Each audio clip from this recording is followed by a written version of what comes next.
1-0 up, like till extra time, you want to go home with the 3 points. But everybody knows playing here against Arsenal away, it's always difficult. But we have to keep going and keep working. Liverpool's gap now is getting bigger and bigger. Yeah, we cannot control it. They win every match. It's going to be very difficult, but we have to do what we have to do. We play at this level, what we've done against Manchester City, we'll be fine. Quite a lot to unpick then, even though it was a 1-1 draw, based on both teams' approaches, really. And the stats make interesting reading, but the possession stat for Arsenal would indicate, Theo, that they dominated the game, and even the touch in the opposition box, and yet you didn't feel like Manchester City were under siege, did you?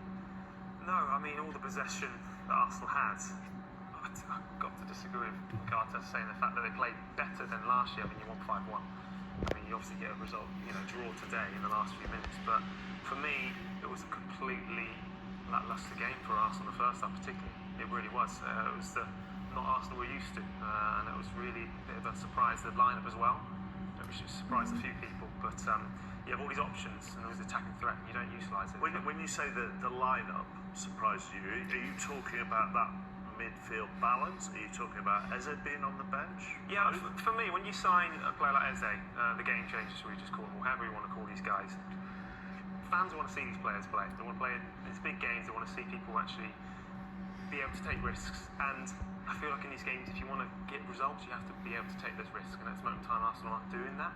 I was just disappointed in Eze's part actually not to actually play, to be honest, in the starting lineup. And I think obviously it changed in half time and then bring them on. Okay, from a Manchester City point of view, just on the stats, the 32.8% possession that City had is the lowest figure that any Pep Guardiola team has recorded in any of his 601 top-flight matches.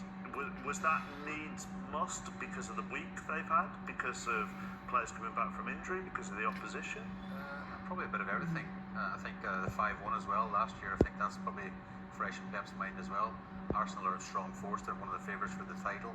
Maybe it's not away from home. If we get a point, it's a decent result, but I think Pep will be going up the road today disappointed. They conceded a 93rd minute equaliser. Yes, they had possession, but I don't like this word dominated. Arteta mentioned it, Declan Rice mentioned it a couple of times in the interview after.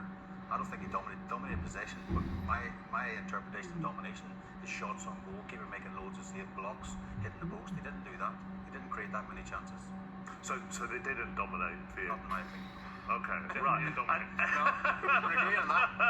Let's go back to that first half then, that you were talking about, and a lack of intensity. Why?